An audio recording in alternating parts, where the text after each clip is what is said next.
மீனாட்சி திருக்கல்யாணம் 100 வருடங்களுக்கு ஒரு முறை வரக்கூடிய நாள். ஒரு வெற்றிலை போதும் உங்கள் தலையெழுத்தே மாறும். குப்பத்தில் இருக்கிறவங்க கூட குபேரன் ஆகலாம். இந்த நாள் 5 விஷயங்கள் ஒன்றாக சேர்ந்து வரக்கூடிய ஒரு நாள். மிக அரிய நாள். இந்த நாளை தவற விட்டுடாதீங்க.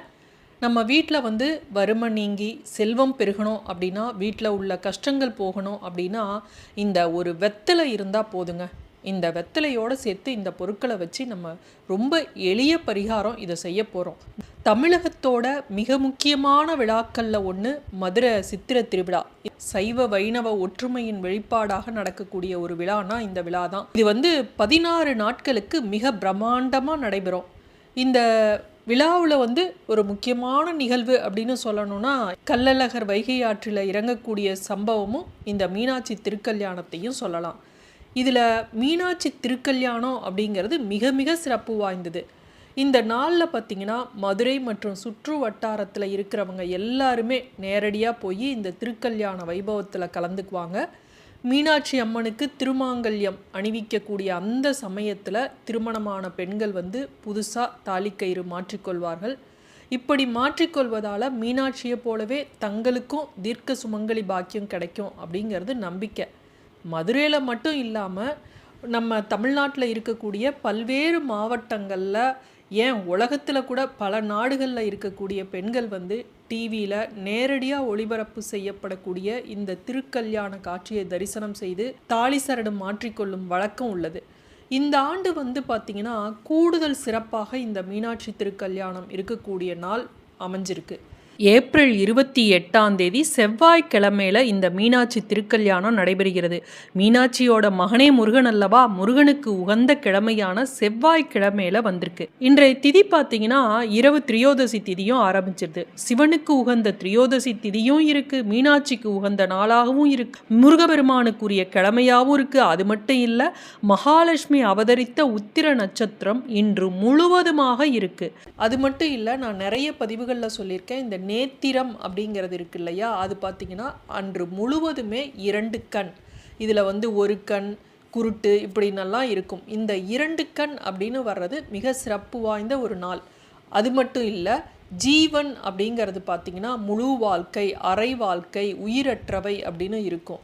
இதில் இந்த முழு வாழ்க்கைன்னு இருக்குது பார்த்தீங்களா, அது இன்றைய தினத்தில் வந்திருக்கு. இப்படி பல்வேறு சிறப்புகளை கொண்டதாக இந்த வருடத்தில் இந்த மீனாட்சி திருக்கல்யாணம் நடக்கக்கூடிய நாள் வந்திருக்கு. இந்த பரிகாரத்தை எப்போ செய்யலாம்னு தெரிஞ்சுக்கலாம். இன்றைய தினம் செவ்வாய்க்கிழமை. செவ்வாய்க்கிழமைனாவே மங்களகாரகன் அப்படின்னு சொல்லுவோம். அது மட்டும் இல்லை, இப்போ தான் சொன்னேன், முருகப்பெருமானுக்குரிய கிழமை இல்லையா, நம்ம எல்லாத்துக்குமே தெரியும். வெற்றிலை அப்படின்னாவே முருகப்பெருமானுக்கு விளக்கு மட்டும்தான் நம்ம ஏற்றுவோம்.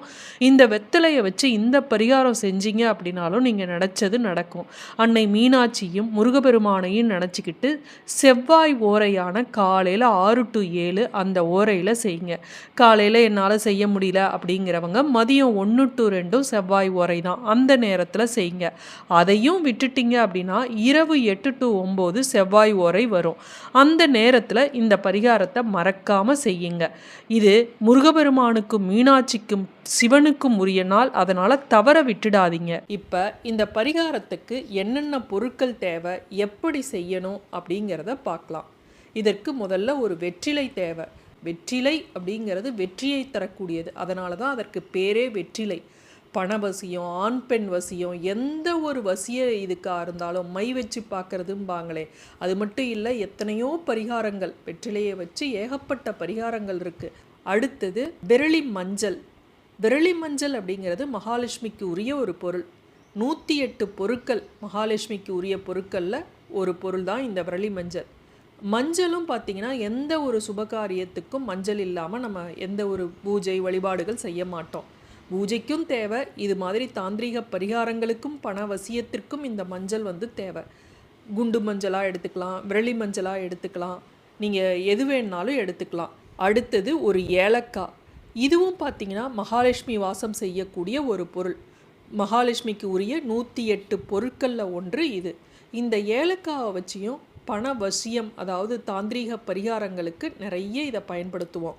ஏலக்காய் மாலை அப்படிங்கிறது ஹயக்ரீவருக்கு போட்டோம் அப்படின்னா குழந்தைங்க நல்லா படிப்பாங்க அப்படின்னு சொல்லுவாங்க.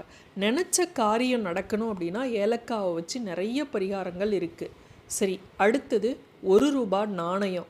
இப்போ இந்த ரூபா நாணயம், மஞ்சக்கிழங்கு, அடுத்து வெத்தலை, அடுத்து என்ன, ஏலக்காய், இது 4 பொருளையும் எடுத்து வச்சுக்குங்க. அடுத்ததாக நமக்கு தேவைப்படுவது மஞ்சள் துணி.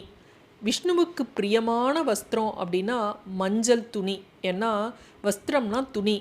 ஏன் அப்படின்னு பார்த்தீங்கன்னா, உங்களுக்கு விஷ்ணு சகஸ்ரநாமத்தில் வரும் சபீத வஸ்திரம் சரசீருகேக்ஷணம் அப்படின்னு வரும். அப்போ சபீத அப்படின்னு வருது பார்த்தீங்களா, அந்த சபீத வஸ்திரம் அப்படின்னா மஞ்சள் ஆடை உடுத்தியவரே அப்படின்னு அர்த்தம்.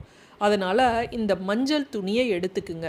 இப்போ இந்த வெத்தலை, ஏலக்காய், மஞ்சக்கிழங்கு, காயின், இதையெல்லாம் அந்த மஞ்சள் துணியில் வச்சு அது ஒரு மூட்டையாக நீங்கள் அதை கட்டிக்கிங்க.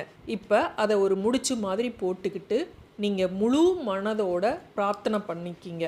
அதாவது நெய் தீபம் ஒன்று ஏற்றி இருக்கணும். நீங்கள் எப்படியும் வீட்டில் விளக்கு ஏற்றி இருப்பீங்க.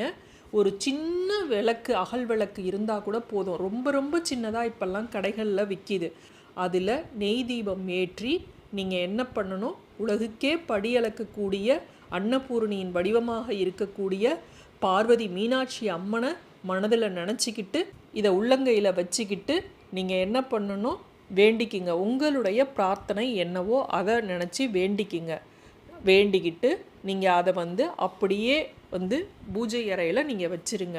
அடுத்த 5 நாளைக்கும் நீங்கள் அதை அங்கேயே வச்சுருங்க.